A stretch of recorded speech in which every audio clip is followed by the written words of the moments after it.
Welcome to Unit 103B, please sign the blood logbook. I found the apartment online. Rent was ridiculously cheap, the photos looked decent, and it was close to my new job. It wasn't a scam, I checked. The building was old but solid, a little brutalist block of grey tucked between two car dealerships. The leasing agent didn't meet me in person. They just left the key taped to the inside of the mailbox with a note. Welcome to Unit 103B. Rules of tenancy are inside. Follow them. Non-compliance will void your lease, and your personhood. Weird phrasing. But I figured it was someone being quirky or trying to be spooky for Halloween. The place looked fine. A little musty, but livable. Hardwood floors, working appliances, and, for some reason, a large red-bound logbook sitting on the kitchen counter. I opened it. Inside were names, written in old ink. Long lists of them. Some scratched out violently, some underlined in red. The most recent one, dated 2 weeks ago, simply said, Mel, non-compliant, Rule 4. Taken 3:19 a.m. Beneath the names was a page titled, House Rules for 103B, Tenant Copy 1. You must write your name in the red logbook before your first night. Use the provided quill. Do not use regular pens. 2. Between 2 o'clock and 3 a.m., do not answer your phone, even if it rings with your mother's name. 3. If you hear footsteps in the crawlspace ceiling, say out loud, this is not your time. 3 times. Calmly. 4. Keep the bathroom door cracked open while you shower. If it closes on its own, leave the water running and exit the apartment immediately. 5. Once a week, someone in a full beekeeper suit will knock and request entry. Let them in. Offer them tea. Do not ask what they're collecting. 6. If the man from the basement knocks before sundown, you must not acknowledge him. Lock yourself in a closet and bite your thumbnail until he leaves. 7. Never read the scratched out names in the logbook aloud. That's how they remember where they are. I laughed. It felt like an elaborate ARG or escape room theme. I signed my name with a weird quill, which, yes, did have a faint smell of iron and copper, and unpacked. That first night was quiet, but the logbook sat open on the counter like it was watching me. At 2:41 a.m., my phone rang. The screen said Mom. I didn't answer. She was in another time zone. I figured it was a coincidence. But in the morning, when I checked my voicemail, there was a 5-minute recording of something breathing heavily, and, just once, whispering my name in a voice that was not my mother's. On the third night, I heard footsteps above me. There was no upstairs. Just a flat concrete roof. But I swear I heard slow, deliberate pacing right above my bedroom. I remembered Rule 3 and whispered, this is not your time. Nothing happened. Until I stopped. Then I heard a thud in the closet. When I opened it, there was a single footprint in the dust, leading toward the inside wall. No shoe. Just 5 long, bony toes. And then it faded. The 5th night, I was in the shower when the bathroom door slammed shut. The lights flickered. Something knocked, from inside the tub drain. I didn't even finish rinsing. I grabbed a towel, bolted, and didn't come back until sunrise. When I did, the bathroom mirror had a foggy sentence on it, like someone had breathed it onto the glass. Next time, stay. A week passed. I followed the rules. The beekeeper came by. Silent. I let them in. They didn't say a word. They went to the kitchen, took something from under the floorboards. I didn't look, drank the tea I gave them, then left. I didn't sleep the rest of the night. On the 9th day, I made a mistake. I was flipping through the logbook, just curious. Looking at the older names, wondering who had lived here before me. And I did it without thinking. I said one of them aloud. Just one, Terrence. The room went cold instantly. The logbook snapped shut on its own. I turned to the hallway and saw, for a fraction of a second, a pale, eyeless man standing at the end, his mouth too wide, lips cracked and bleeding, pointing at me. That night, I slept in my car. But when I came back the next morning, the logbook was open again. And the name Terrence was no longer scratched out. Instead, my name was underlined in red. I'm still in the unit, for now. It's been 13 days. They only ever give you 7 days of grace. After that, you're expected to contribute. I think I know what that means now. The man from the basement knocked an hour ago.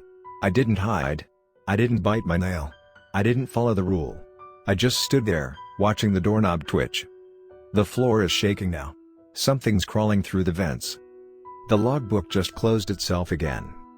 I think I'm going to be the next scratched out name. And if you ever find this place, don't read the names. Don't even think them. But it's too late, isn't it? Names are powerful things. They carry weight, like keys, like curses. And when you speak one aloud in Unit 103B, even if it's just a whisper or a thought, you're lighting a beacon inside your skull. A little signal flare in the darkness, calling out to the things waiting on the other side of the drywall and the crawl spaces and the rotting basement stairs. It's been 2 days since I spoke Terrence. The logbook still sits open on my counter, but my name isn't in it anymore. It's not scratched out. It's just gone. As if I was never meant to be here. As if whatever I've become is no longer eligible for tenancy. I haven't slept. When I try, I hear him pacing below me. There's no basement access from my unit, but that doesn't stop him. The man from the basement. The one the rules warned me about. I used to think Rule 6 was the strangest, how absurd, how oddly specific. But now I understand. He doesn't just knock. He summons. He tests the seams of your mind, loosening memories and stitching in his own.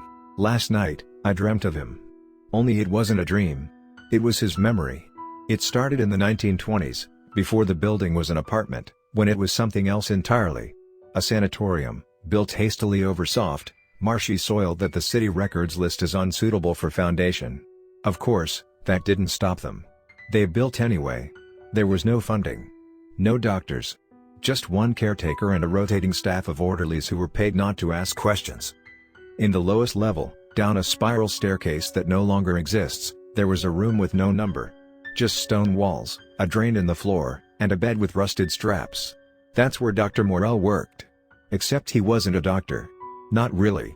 He called himself the Mouth of Remembrance, a self-appointed title taken from some grimoire that no longer exists in any library. He believed that the soul had teeth, and that by extracting the right ones, he could unlock a person's hidden life. Their ancestors. Their sins. Their usefulness. Terrence was his last patient. He was only 17 when he was admitted. Night terrors. Catatonia. He spoke in languages no one could identify. Cried blood once a week like clockwork. The orderlies said he was cursed. But Morell saw him as the key. And so he worked on him, tooth by tooth, pulling them with ritual precision, mixing the enamel into ink, using it to write the earliest names in the red logbook. But Terrence didn't die. He changed. He became something stuck between, a memory wearing human skin, a collection of pain and stolen dreams. His mouth filled in again with teeth that weren't his own. Hundreds of them. Layered like shark rows behind his gums. Clicking constantly, like they're arguing with each other. That's the sound I hear in the vents at night. Not footsteps. Teeth. Clicking in fury. Clicking in hunger. He is the reason for the rules. The origin point. The man from the basement isn't some ghost. He's a vessel. For everyone who broke the contract. For everyone who said the names. And now, it's my turn. He knocked again an hour ago.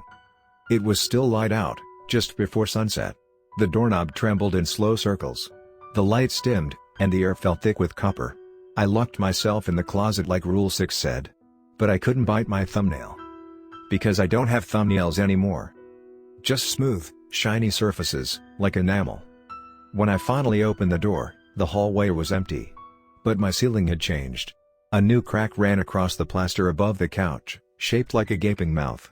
And dripping slowly from it was a single human tooth. Now I know the truth. The red logbook isn't a guest registry. It's a binding. An agreement. A lease, not just for the apartment, but for your identity. If your name is in it, you're protected. You're accounted for. But once it's removed, whether by force or failure, you're unanchored. Susceptible. A free-floating memory ready to be consumed by the structure itself. And 103B? It isn't an apartment. It's a mouth. Each unit is a tooth. Each resident a filling, staving off decay. When one becomes rotten, like me, the mouth prepares to extract.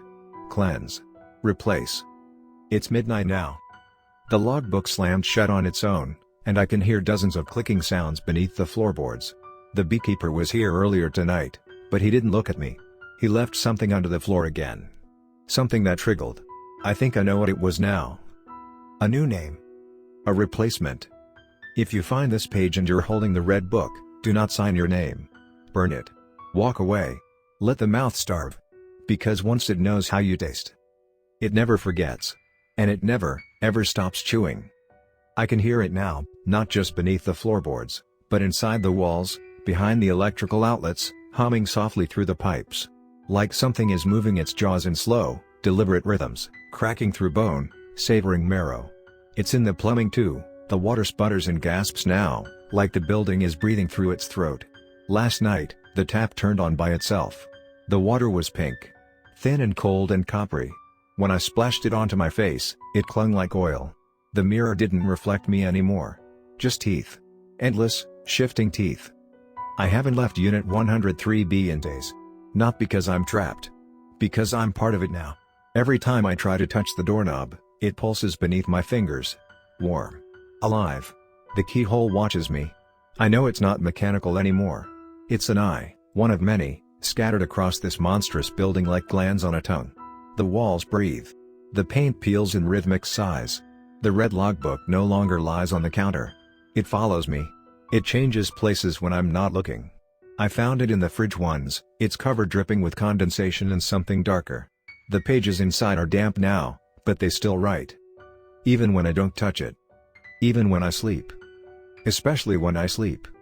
2 nights ago, I woke to the sound of someone brushing their teeth in my living room. The strokes were slow, deliberate. The bristles squeaked faintly. When I opened my eyes, I was already sitting up, and my jaw ached. I stumbled to the bathroom to look in the mirror. My gums were bleeding. My teeth were smaller. Smoother. As if they were being worn down, one night at a time, as though the chewing didn't come from the building anymore. It came from me. I've started finding fragments of myself in strange places, clumps of hair in the microwave, fingernails in the toaster, a molar floating in my cup of tea like a sugar cube. I don't remember losing it. I don't remember drinking it. But I did. I always do. The man from the basement has stopped knocking. Now he whispers. From behind the fridge, from inside the air vents, from beneath my mattress. Last night, he spoke clearly. Just 3 words. Your turn now. This morning, I woke up with my hands stained in ink, not black, not blue, but something darker. To think. The kind Dr. Morell made. The kind used to write in the red logbook. And across the wall, I had scrawled dozens of names in my sleep. Names I didn't know. Names that probably lived here once. Some had dates beside them. Others had causes. Violated Rule 2, answered her daughter's voice. Violated Rule 4, showered with door closed. Choked on steam. Violated Rule 7, spoke Terrence's name. Entered the wall. Violated nothing. Still taken. Necessary. That last one haunts me. Because it means there's no escape. Even obedience can't save you. I tried to end it. Really, I did. I took the logbook into the courtyard. I poured gasoline over it, struck a match, and dropped it into the pages. But the fire curled backward, not up, like it recoiled. The flame bent away from the paper as if the book refused to burn. It let out a single hiss, not of fire, but a voice. You signed. You're inked now. I left the book there. When I returned to my unit, it was already back on the counter. The page was open to a new entry. Tenant 103B, due to consume. I know what that means now. I thought I was being hunted. But I wasn't. I was being cultivated. The building is a mouth, yes, but it's not indiscriminate. It doesn't just chew. It prepares. It seasons. It softens your identity, wears it down, hollows you out until you're pliable, digestible. The logbook doesn't record names. It ages them. I've started speaking in my sleep. Not in English. Not in anything I know. Low, grinding words that come from the pit of my stomach. Sometimes I wake up mid-sentence. Sometimes I finish someone else's. My voice doesn't sound like mine anymore. It's deeper. Wet. And I'm always hungry. So hungry. Tonight, there's someone new moving in across the hall. I can hear the boxes scraping the tile, the dull thud of footsteps. Young guy. I saw him through the peephole. Friendly face. Had a cat with him. I wonder if he's read the letter yet. I wonder if the logbook has called to him. Because I can already hear it clicking from my bookshelf, the soft, wet sound of enamel splitting. It's writing again. But this time, it's not ink. It's teeth. I'll leave this page out. Maybe he'll find it. Maybe he'll read the rules. Maybe he'll survive longer than I did. But if he says my name, my real name, the building will open its jaws again. And I'll be there, waiting on the tongue. Because I'm not the tenant anymore. I'm the filling. And the chewing never stops.